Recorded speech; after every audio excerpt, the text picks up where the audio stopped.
Pemirsa, meski tahun 2015 merupakan tahun yang sulit bagi perekonomian Indonesia, Otoritas Jasa Keuangan mencatat pertumbuhan perbankan, pasar modal, dan sektor keuangan non-bank masih kuat.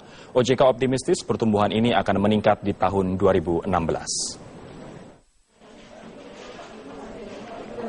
Tekanan perekonomian global memberikan dampak bagi seluruh lapisan perekonomian Indonesia. Sistem perbankan, pasar modal, hingga sektor keuangan non-bank harus puas pada pencapaian di akhir tahun 2015 yang tidak sesuai dengan target yang telah ditentukan. Otoritas Jasa Keuangan atau OJK merilis posisi likuiditas perbankan di dalam negeri masih pada level yang aman. Bahkan sektor asuransi dan pasar modal mampu tumbuh dengan optimal walau tidak sebaik pertumbuhan pada tahun sebelumnya. OJK juga memprediksikan pertumbuhan pada sektor kredit dan dana pihak ketiga pada tahun 2016 mendatang. Meski bergerak lambat, namun Ketua Dewan Komisioner OJK, Mulyaman Hadad, mengaku optimistis sektor perbankan, pasar modal, dan industri keuangan non-bank akan tumbuh lebih baik pada tahun 2016. Bahkan pertumbuhan kredit perbankan diproyeksikan naik hingga 14%. Target yang kita capai ini masih lebih rendah dari rencana bisnis semula yang disampaikan oleh masing-masing bank kepada kita, ya. Tetapi secara keseluruhan tidak hanya soal kredit, tapi kesiapan bank dalam artian kecukupan modal, kondisi likuiditas, tingkat keuntungan dan lain sebagainya, dan juga NPL semua dalam batas-batas normal, ya.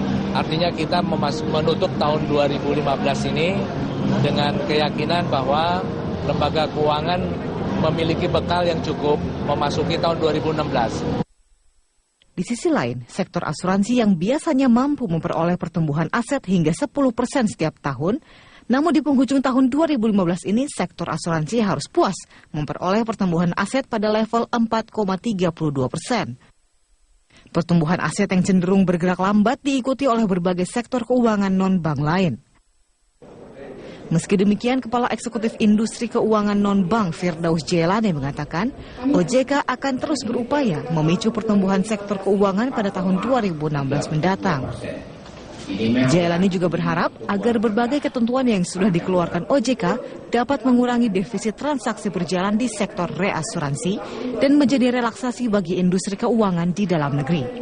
Selama 2016 itu kami berusaha meningkatkan kontribusi industri keuangan non-bank ini pada sektor prioritas pembangunan nasional.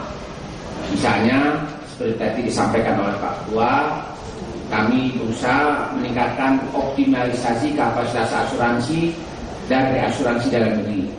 Kami telah keluarkan POJK-nya yang mengajak seluruh perusahaan asuransi untuk meningkatkan retensi sendiri dan mengoptimalkan kapasitas reasuransi dalam negeri. Ini diharapkan ke depan ini mampu mengurangi defisit neraca berjalan di sektor reasuransi. Berdasarkan data statistik perbankan Indonesia, total penyaluran kredit bank umum hingga Oktober 2015 tercatat sebesar 3.955 triliun rupiah atau naik 10,2%. Sedangkan penghimpunan dana pihak ketiga bank umum tercatat 4.370 triliun rupiah, naik 8,9% dibandingkan tahun lalu. Dari Jakarta, Tim Liputan Metro TV.